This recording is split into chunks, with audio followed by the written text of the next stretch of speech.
Next question. The x and y coordinates of a particle at any time t are given by.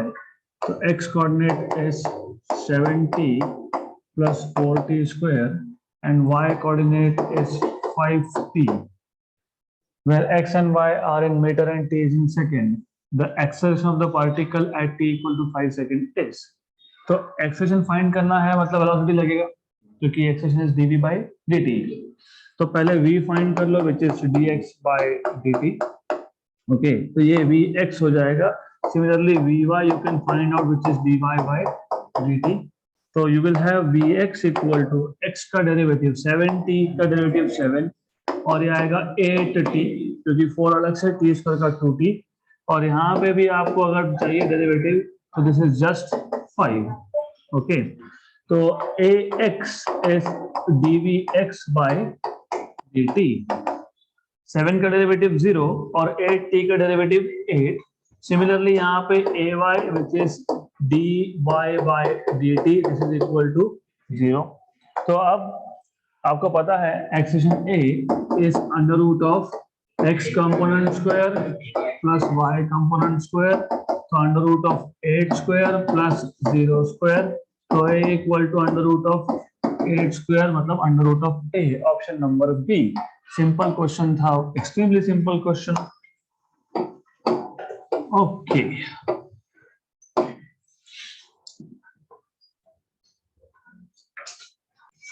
Next question. If a car at rest accelerates uniformly to a speed of 144 km/h in 20 seconds, then it covers a distance of. बहुत simple question है. Car was at rest, मतलब u की value 0, तो s equal to ut plus 1/2 at square use करना है.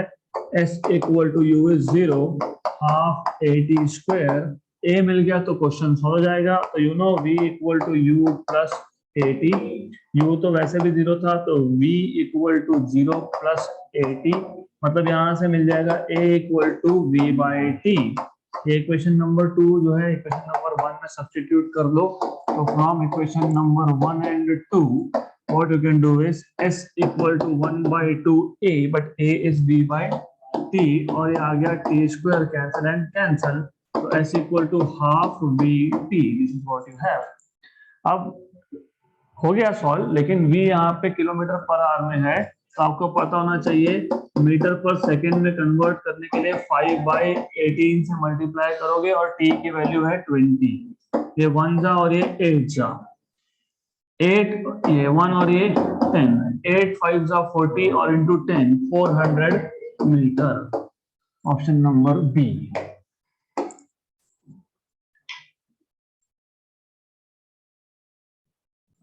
Next question.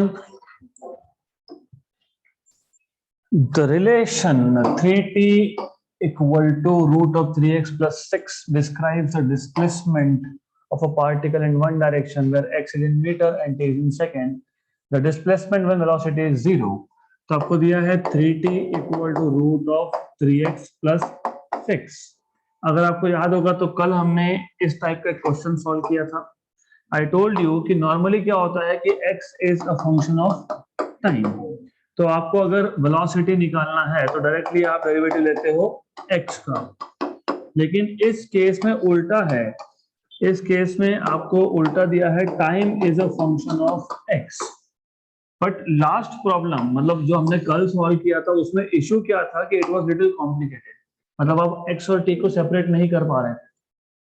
That is why मैंने क्या बोला था, डायरेक्टली डेरिवेटिव ले रहा हूं विद रिस्पेक्ट टू x, मतलब dx by dt की जगह पर dt by dx कर लो. लेकिन यहाँ पे वो केस नहीं है. Here you can easily separate. तो आप क्या कर सकते हो, 3t minus 6 equal to root 3x, squaring on both sides. 3t minus 6 का स्क्वायर, और भी इजी काम करो, स्क्वायर करना ही है ना, तो 3 को कॉमन निकाल लो. t minus 2 equal to root 3x. अब करो स्क्वायर, क्योंकि आप स्क्वायर करोगे तो 3 का स्क्वायर 9, t minus 2 का स्क्वायर इक्वल टू 3x, 1 जा एंड 3 जा, राइट. अब आपको मिल गया x equal to 3 t minus 2 का स्क्वायर. अब आपको चाहिए, आपको पूछा है कौन से डिस्प्लेसमेंट पे वेलोसिटी जीरो होगा। The displacement when velocity is zero, मतलब पहले क्या फाइंड करना पड़ेगा, वेलोसिटी। अब there are two ways of finding out velocity, you should remember this. Velocity is dx by dt। तो या तो पहले t minus two bracket square कर लो, या फिर आपको f of t raise to n का डेरिवेटिव पता होना चाहिए, वन ऑफ दीज टू। या तो t minus two bracket square करो, या फिर t माइनस टू को f ऑफ t बोलो और 2 को n बोलो और इसका डेरिवेटिव पता होना चाहिए। Both way is fine. तो जैसा भी आपको ठीक लगे, what I will do is this, x equal to 3 t minus two मतलब t square minus 2 into 2 4t plus 4।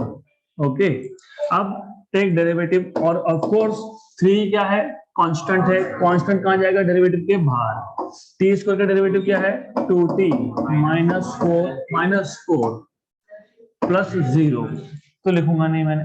और आपको क्या बोला है, when velocity is 0, so if v is 0, अगर v 0 है तो ये 3 इंटू 2t माइनस 4 इज 0, है ना। v 0 मतलब 3 into 2t minus 4 is 0।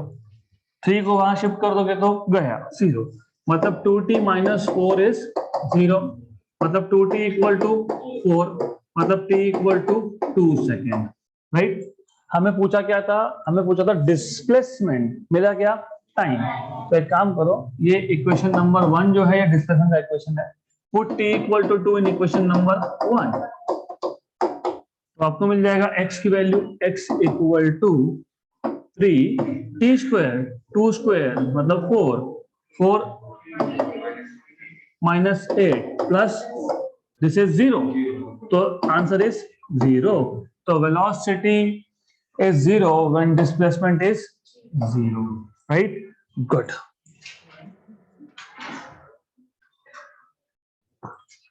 Next question. A constant force acts on a body of mass 0.9 kilogram at rest for 10 seconds. The body was initially at rest and the force is acting for 10 seconds. If the body moves a distance of 250 meters, the magnitude of force is. And in reality, this question should go into Newton's laws of motion, क्योंकि 1D motion में हम force की बात नहीं करते, पर आ गया तो सॉल्व कर लेंगे अब, क्योंकि रिलेटेड ही है। You just need to know force is mass into acceleration. अब आपको m तो पता है, a नहीं पता है, ये फाइंड कर लेंगे। a फाइंड करने के लिए क्या क्या दिया है, t दिया है, वेलोसिटी आपको दिया है इनिशियल 0, एट रेस्ट मतलब u इक्वल टू 0, और s दिया है, v नहीं बताया, तो क्या यूज करेंगे, s equal to ut plus 1/2 at square. तो कई बार आपको प्रॉब्लम होता है कि फॉर्मूला कौन सा यूज करना, तो उसका एक ट्रिक है। देखो एक काम करो, ये पहले पहले अप्लाई करो, धीरे धीरे ओरली होता जाएगा। ट्रिक इज कि जब क्वेश्चन पढ़ रहे हो ना, तो क्या क्या दिया है सिर्फ लिखते जाओ। मास दिया है, वैल्यू मत लिखो, बट जो पता है, u दिया है, t दिया है और s दी, और क्या पूछा है, f, क्या पूछा है, f, तो डेफिनेटली f इज ma। ये तो समझ में आ गया कि अब m पता है, सिर्फ a का प्रॉब्लम है। तो अब v equal to u plus at use नहीं हो सकता, क्योंकि v पता नहीं, पता है क्या, नहीं। तो क्या कर सकते हैं फिर हम लोग, s पता है तो s, t पता है, yes, u भी पता है, तो ऐसा कौन सा इक्वेशन है जिसमें सब आता है, s equal to ut plus 1/2 at square. तो s कितना है यहाँ पे, या तो अब इवन गोइंग अहेड, s को ऐसे लिखो, u को 0, हाफ at स्क्वायर, मतलब यहां से आपको a मिल जाएगा 2s अपॉन t स्क्वायर। ये इक्वेशन नंबर 2 इक्वेशन नंबर 1 में सब्स्टिट्यूट कर दो, तो from 1 and 2, from equation number 1 and 2 you have f equal to ma, और a is 2s by t square, so f equal to m is 0.9, 2 into s is 250 upon t is 10 square। अब देखो, look how to do calculation in simple way। ये 250 का 0 और 0.9 का point हटा दो, right, तो 25 into 2, 50 into 9, 450, तो 450 अपॉन 100 मतलब 4.9 5. Done. Option number D.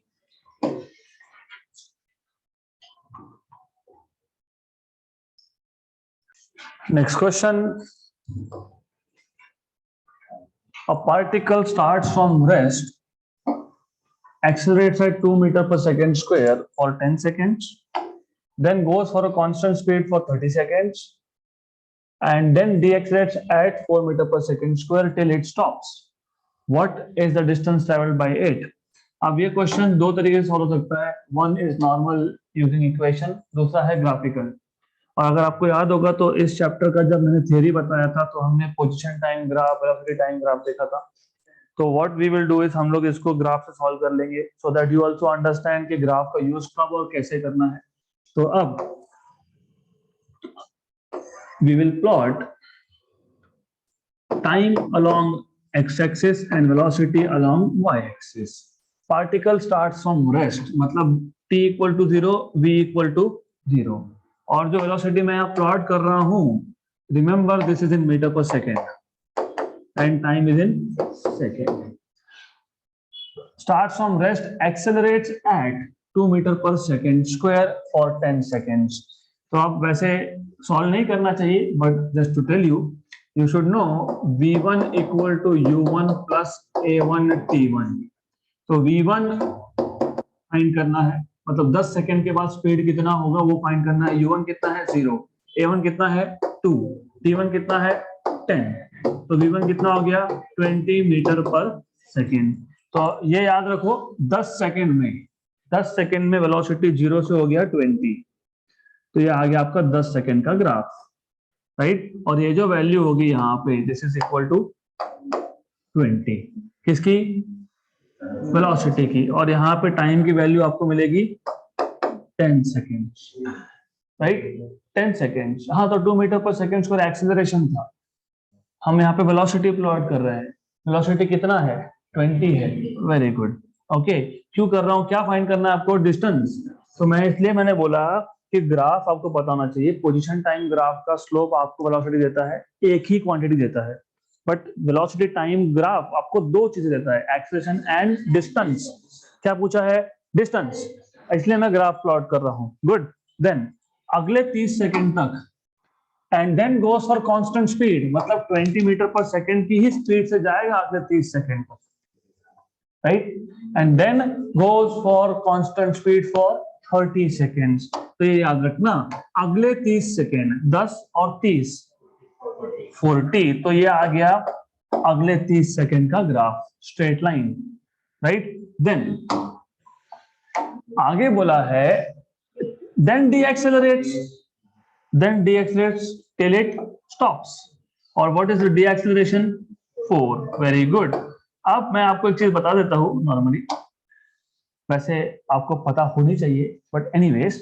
तो जो लास्ट केस है डीएक्सेलरेशन का, अब डीएक्सेलरेशन इज 4, मतलब ए की वैल्यू कितनी है 4 with negative sign. Of course negative हम बाद में लिख देंगे. 4 metre per second square, right. यहाँ पे इनिशियल वेलोसिटी कितनी थी 20, फाइनल कितनी है टिल इट स्टॉप्स, मतलब फाइनल वेलोसिटी इज 0. कहां से स्टॉप हुआ, 20 मीटर पर सेकंड से स्टॉप हुआ ना. हाँ, तो इनिशियल कितना 20 मीटर पर सेकंड, फाइनल कितना 0. देन आपको ये बताया कि कितने सेकंड, नहीं तो सेकंड्स फाइंड करने पड़ेंगे. तो क्या करोगे, v equal to u minus 80, minus क्यू क्योंकि डीएक्सेलरेशन है. v कितना है 0, राइट. u कितना है 20 माइनस a 4 t. सॉल्व करो तो t कितना मिलेगा 5, करेक्ट. मतलब अगले 5 सेकंड में, मतलब 40 से 45. और ये आ गया रेस्ट पे, तो आ गया रेस्ट पे, करेक्ट. लेकिन लॉजिकली पहला ग्राफ 10 सेकंड का ग्राफ, वेलोसिटी 0 से कितना हुआ 20, कितने सेकंड में हुआ 10, एक्सीलरेशन कितना था 2. तीसरे पार्ट में, मतलब 40 से 45 में अभी बता रहा हूं, वेलोसिटी इनिशियल कितना था 20, फाइनल कितना है 0. लुक, पहले पार्ट में इनिशियल कितना था 0, फाइनल कितना है 20. यहाँ पे इनिशियल कितना है 20, फाइनल कितना है 0, करेक्ट. अगर दोनों का एक्सेलरेशन और डीएक्सेलरेशन सेम होता तो 10 सेकेंड तो इधर भी 10 सेकेंड, मतलब 42 50 right. But D acceleration is 4 and acceleration is 2, मतलब डी एक्सेलरेशन डबल है, एक्सेलरेशन का डबल है। जितना फास्ट आपने गाड़ी को एक्सीलरेट किया था उससे डबल आप उसको ब्रेक अप्लाई कर रहे हो, राइट, करेक्ट। तो 5 सेकेंड में होगा, यहाँ 10 तो वहां पे 5। अगर डी एक्सेलरेशन 1 दिया होता 1, अगर डी एक्सेलरेशन 1 दिया होता तो 20 लगता, क्लियर। अगर एक्सेलरेशन 2 और डी एक्सेलरेशन भी 2 तो 10, अगर 1 दिया तो डी एक्सेलरेशन तो 20, मतलब 40 एंड देन 20 60, करेक्ट। क्लियर है, तो समझ में आ रहा है what I am saying. Acceleration का रेट है 2 metre per second square, initial velocity है 0 से टॉप स्पीड तक जाने के लिए एक्सेलरेशन कितना है 2 metre per second square, time कितना लगा 10। टॉप स्पीड से 0 पे जाने के लिए डी एक्सेलरेशन कितना है 4, मतलब एक्सेलरेशन का डबल है, तो टाइम हाफ लगेगा, राइट। अगर यहीं पे मैं 8 कर देता तो 2.5, मतलब 42.5। तो ये क्वेश्चन, ये इक्वेशन भी लिखने की जरूरत नहीं होती है, it is just oral. Speed initial is 0, acceleration is 2, time is 10, v equal to u plus at, मतलब u तो 0 था, a इंटू टी, a कितना 2, t कितना 10, तो 10 सेकेंड में 0 से 20 पे पहुंच गया।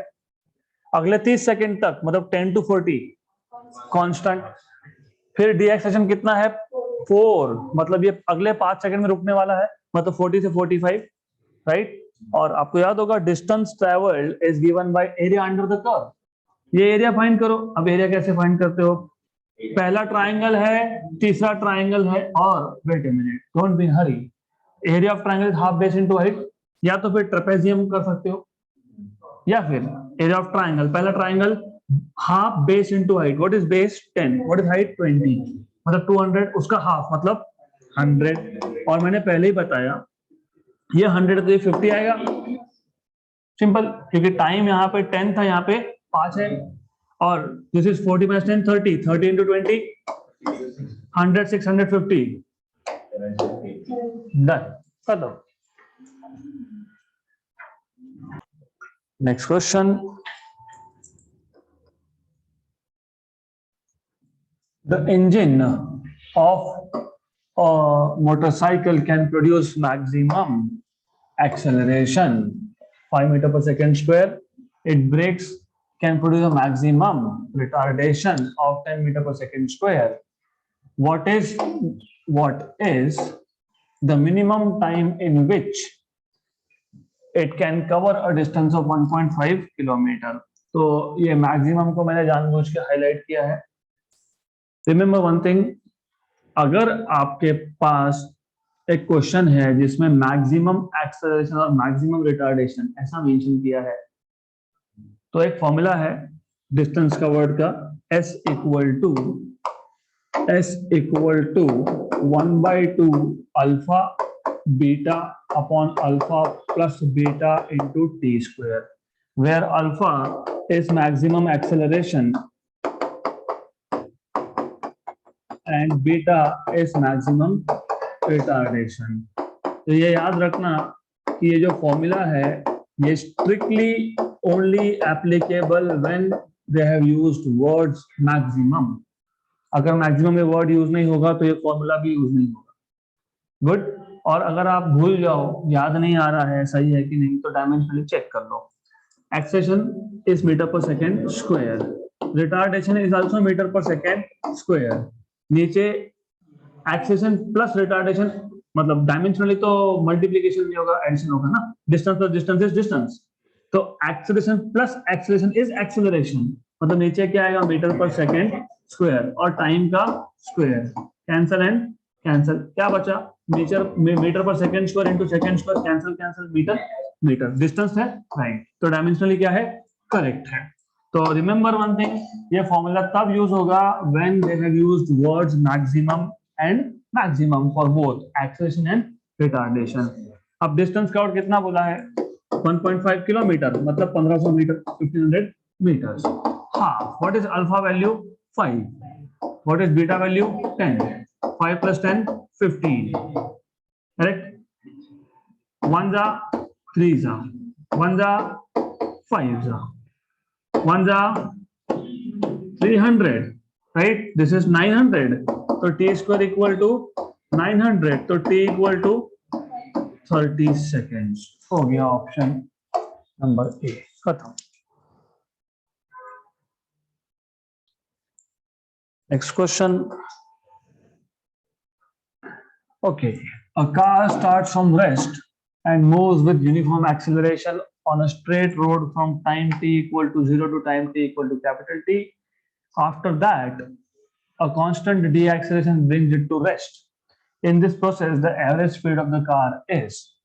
So first of all, this question is little complicated. What you need to know is, हम सबसे पहले एवरेज स्पीड, एवरेज वेलोसिटी नहीं, एवरेज स्पीड. अगर आपको याद होगा, average speed is total distance upon total time, जिसको आप पाथ लेंथ भी बोलते हो वैसे, but anyways it is total distance upon total time. Total distance मतलब distance covered in first case, क्योंकि दो केसेस है. A car starts from rest and moves with uniform acceleration from t equal to 0 to t equal to capital T. ये पहला case है जिसमें body का acceleration होगा, मतलब कार का एक्सेलरेशन होगा.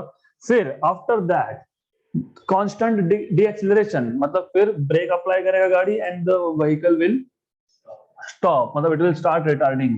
तो distance covered in first case is s1 and distance covered in second case is s2 upon total time t1 plus t2. तो अब एक बार आपको बेसिक फॉर्मूला पता है तो समझ में आएगा करना क्या है. क्या करना है? S1 और S2 फाइंड करना है, T1 और T2 फाइंड करना है. T1 तो दिया है 0 से T मतलब T. तो case one is when the vehicle is accelerating. तो एक्सेलरेशन का केस है ये. तो आपको पता है यहाँ पे S1 is the distance covered, उसको S1 ही बोलूंगा मैं. And what else is given to you is time T1. Time T1 कितना दिया है आपको? कैपिटल टी है ना. 0 से टी मतलब capital T, right. Then what else is given to you? Acceleration is A, मतलब पहले केस में एक्सेलरेशन आपको दिया है ए. तो डिस्टेंस कवर्ड S1 और u भी पता है, कार स्टार्ट फ्रॉम रेस्ट, तो u1 इक्वल टू 0. तो S1 equal to u1 t1 plus half a1 t1 square. मैंने जानबूझ के यहाँ पे a1 लिखा है क्योंकि केस 1 और केस 2 का एक्सेलरेशन सेम नहीं है. यहाँ पे बता दिया एक्सेलरेशन a, लेकिन यहाँ पे बोला नहीं है कि इस a. They are saying some constant deceleration. Good. तो S1 equal to u1 is 0. Half a1 is a and t square, right. तो आपको S1 तो मिल गया, लेकिन आफ्टर दैट मतलब एक्सेलरेशन, मतलब टाइम t के बाद क्या होगा? डीएक्सेलरेशन. सो केस 2 का इनिशियल स्पीड क्या होगा? केस 1 का फाइनल. करेक्ट. तो final u1 plus a1 t1 तो v1 कितना? u1 इज 0 और ये आएगा at. तो v1 इक्वल टू 80. केस 1 खत्म. अब केस 2 की बात करेंगे. केस 2 की बात करते हैं. Let us find out what is S2, deceleration. अब initial velocity of case 2 is final of case 1 which is a times of t. Then obviously you know कि यहां पे भी आपको पता है कि v2 इज 0. क्यों? क्योंकि क्या बोला है? After that, a constant deceleration brings it to rest, मतलब फाइनल वेलोसिटी इज 0. और आपको पता है v2 equal to u2 plus a2 t2. v2 तो 0 है, u2 इज 80 माइनस, क्यों? क्योंकि retardation. Very good. a2 t2, a2 पता नहीं, t2 को मैं कैपिटल t2 बोल देता हूँ. हाँ, तो ये आ गया आपके पास 80 इक्वल टू a2 t2. यहां से एक काम करो, a2 लिख के रखते हैं, क्यों? बाद में समझेगा why. 80 by t2. Correct. Then हमें चाहिए S. Now always remember, sorry for this, but always remember, एक चीज आप याद रख लो, जब क्वेश्चन सॉल्व करते हो हमें क्या फाइंड करना था, average speed which is s1 plus s2 upon t1 plus t2।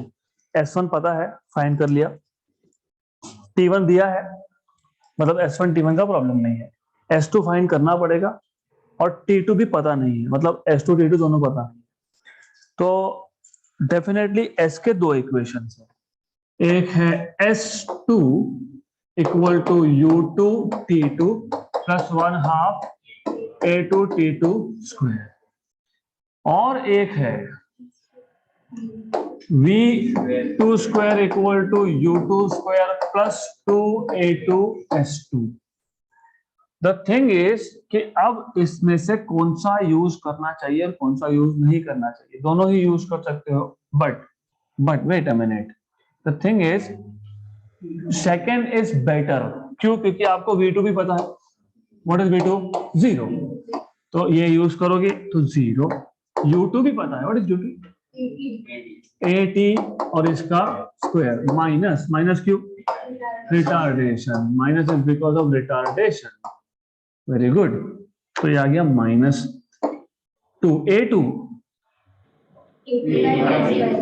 at bye t2 है, t स्क्वायर नहीं हो, t2 है, okay, s2 solve, 80 square equal to 280 upon t2 s2, cancel cancel, तो s2 equal to 80 t2 upon 2, correct, मिल गया s2। s1 yes, substitute, s1 कितना था? 1/2 80 square था, s2 कितना है? 80, it is 80 t2 by 2 upon t1 is t and t2 is t2, good। then अब क्या करोगे, न्यूमरेटर से जो जो कॉमन निकालता है कॉमन निकाल लो। क्या कॉमन निकला? हाफ, क्योंकि हाफ दोनों में है, a दोनों में है, t दोनों में है। पहले टर्म में t बच गया, क्योंकि मैंने हाफ 80 कॉमन निकाल लिया, t स्क्वायर था, t बच गया। दूसरे में क्या बच गया? t2 बच गया, है ना, 80/2 बाहर आ गया ना, तो क्या बचा? t2, नीचे क्या है? t plus t2, cancel cancel, half 80, तो what is v average? 80/2, option number C.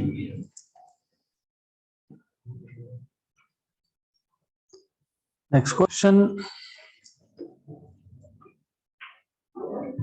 an object accelerates from rest, so an object accelerates from rest u equal to 0 to a velocity of 27.5 meter per second, मतलब v, in 10 seconds, मतलब t, then find the distance covered by the object in next 10 seconds। next 10 मतलब दो cases बनेंगे, right. और जब आपको ये नहीं बोला होता, जैसे लास्ट केस में यहाँ पे आपको क्लियर कट बताया था कि पहले केस में एक्शन ए है, दूसरे केस में कुछ अलग है, पर यहाँ पे ऐसा कुछ बोला है क्या? नहीं। तो यहाँ पे हम ऐसा अज्यूम कर सकते हैं, body is moving throughout with constant acceleration, तो एक्सेलरेशन इज कांस्टेंट। तो अब आप क्या कर सकते हो, of course you know v1 equal to u1 plus a1 t1, तो v1 minus u1 equal to a1 t1, therefore you will have a1 equal to v1 minus u1 by t1, तो a1 equal to v1 is 27.5 minus u1 is 0 upon t1 is 10, तो a1 equal to 2.75 meter per second square, good। अब आपको पूछा है what is the distance covered by the object in next 10 seconds, so k2 मतलब s2 is u2 t2 plus half a2 t2 square, और आपको already पता है second case का फाइनल मतलब पहले केस, सॉरी सेकेंड केस का इनिशियल मतलब पहले केस का फाइनल, मतलब but u2 equal to v1, और v1 तो दिया ही है 27.5, मतलब यहाँ तो वो भी फाइंड नहीं करना है, it is given to you. तो U2 is 27.5 और टाइम कितना 10 सेकेंड, क्योंकि अगला 10 सेकेंड बोला है. Half A2 is A1 and A1 is 2.75 और 10 का स्क्वायर, ये कितना 275. ये देखो आप how to know the answer without solving. This is 2.75, ये 2.75 है of course. This is 100 है ना. 10 स्क्वायर कितना होता है 100 इंटू 2.75 कितना 275. 275 by 2 प्लस 275. अब 275 प्लस 275 करते तो कितना होता 550 बराबर राइट. 550 होता, लेकिन 550 तो हो नहीं सकता राइट. तो 275 में कुछ ऐड कर रहे हो, यू आर एडिंग समथिंग, मतलब आंसर विल बी 275 से बड़ा ग्रेटर और 550 से छोटा. लुक एक ही है, 275 से बड़ा और 550 से छोटा, कौन सा है सी. खत्म. सो दिस इज एक्चुअली करने गए तो ये 137.5 आता है और ऐड करोगे तो 412.5 आता है.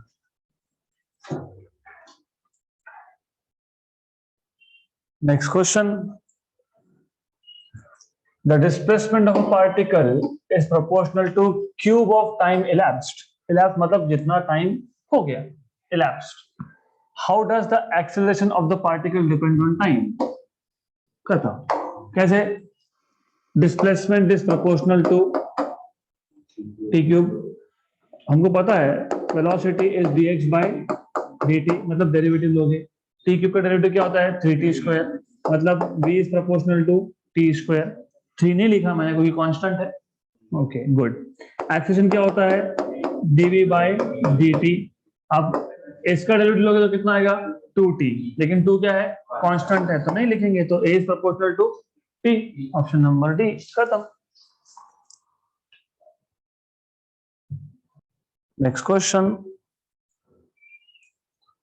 Starting from rest, acceleration of a particle is a equal to 2 into t minus 1, मतलब a equal to 2t minus 2. velocity of the particle at t equal to 5 is. तो सबसे पहले याद रखना, I told you जब मैंने आपको derivatives पढ़ाया था मैंने आपको बताया था कि वेलोसिटी दिया होगा और a फाइंड करना होगा तो डेरिवेटिव लेना पड़ता है, और अगर a दिया है और v फाइंड करना है तो इंटीग्रेशन करना पड़ता है. तो यहाँ पे a दिया है और क्या फाइंड करना है b, तो that's what you are supposed to do. तो ये आ जाएगा dv बाय dt, क्योंकि a क्या है dv by dt equal to 2t minus 2. फिर dt को आप शिफ्ट कर दो, फिर आप इंटीग्रेट करो, integrating we get the integration dv equal to integration 2t minus 2 dt. कहां से कहां तक 0 से 5 सेकेंड तक, क्योंकि आपको बोला है what is velocity of the particle at 5 second, तो 0 से 5. dv का इंटीग्रेशन इज v और दिस इज बेसिकली पहले का इंटीग्रेशन 2t dt माइनस दूसरे का इंटीग्रेशन 2 dt 0 से 5 and 0 से 5. I am telling you integration step by step because some few of you are new to integration. जैसे constant को derivative के बाहर लिखते हो इंटीग्रेशन में भी लिखते हो, तो 2 इज आउटसाइड, तो यहाँ ये आपका 0 to 5 t dt, यहाँ पे भी 2 आउटसाइड dt 0 to 5. तो 2 t का इंटीग्रेशन t स्क्वायर बाय 2 आता है बाय फॉर्मूला, ये फॉर्मूला है 0 से 5 माइनस dt का इंटीग्रेशन आता है t फ्रॉम 0 to 5. 2 और 2 कैंसल हो गए. अब आप क्या करते हो अपर लिमिट डालते हो minus lower limit. Upper limit मतलब 5 स्क्वायर माइनस लोअर लिमिट मतलब 0, minus 2 into 5 minus 0. 5 square 25 minus 10 मतलब कितना 15 metre per second. Option number A.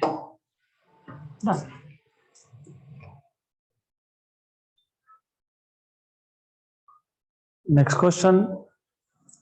A body is moving with uniform acceleration describes 40 meter in first 5 seconds and 65 in next 5 seconds. Its initial velocity will be. तो कल भी हमने इस type का question solve किया था. तो case number 1, case 1 is first 5 seconds. तो फर्स्ट 5 seconds में distance is s1 which is 40. So a body is moving with uniform acceleration. Uniform acceleration है, मतलब केस 1 केस 2 का ए सेम होगा, राइट? आपको पता है S1 is u1t plus 1/2 a1 t1 square. ये कितना 40. u1 कितना u टाइम कितना 5u तो फाइंड करना है ना, 0 मत लेना, फाइंड करना है. ओके, हाफ a1 पता है क्या? नहीं, a1 को a बोल देंगे. t1 5 का स्क्वायर कितना 25. 5 को कॉमन निकाल लो, है ना, या फिर 5 से डिवाइड कर दो, एक ही बात है. 40 yes 8. This is u plus 5/2a multiply by 2. तो 16 इक्वल टू 2u प्लस 5a, equation number 1. Then case 2 is next 5 second, but मैं नेक्स्ट नहीं फर्स्ट 10 सेकेंड लूंगा. कल भी ऐसा क्वेश्चन था, 4 सेकेंड के 2 इंटरवल थे, 0 to 4 एंड देन 5 to 8. हमने किया था 0 to 4 एंड 0 to 8. क्यों? क्योंकि 0 से स्टार्ट करोगे तो u सेम हो जाएगा, राइट? तो आपका काम कम होगा इसमें. तो first 10 second s2 equal to u2 t2 plus 1/2 a2 t2 square. s2 will be 40 plus 65, क्योंकि पहले 5 सेकेंड में 40, अगले 5 सेकेंड में 65, तो टोटल 10 सेकेंड में 40 plus 65 equal to u2 will be u, t2 will be 10. a2 is a and this is 10 का square. तो ये आ गया 105 इक्वल टू 10u 58, है ना, 100/2 58 divide by 5 21 2u plus 10a, equation number 2. अब गड़बड़ नहीं हो, वापस से गड़बड़ नहीं हो, इसलिए इसको a बोलता हूं और इसको b बोल देते हैं. अब डायरेक्टली अगर सब्ट्रैक्ट करोगे तो u एलिमिनेट हो जाएगा, a मिलेगा, फिर a की वैल्यू किसी भी एक इक्वेशन में डाल दो, या फिर other way round what you can do is a को 2 से मल्टीप्लाई कर दो और b उसमें से सब्ट्रैक्ट कर लो. तो a को 2 से मल्टीप्लाई करना मतलब 32 4u, ये u नहीं है, this is 4u, this is 4 and this is u, 4u and this is 10a, और वो as it is 21 equal to 2u plus 10a minus minus minus 11 2u, और वो 0, that is 0. तो u equal to 5.5 meter per second. Option number C. Okay. Good. So that's it for today.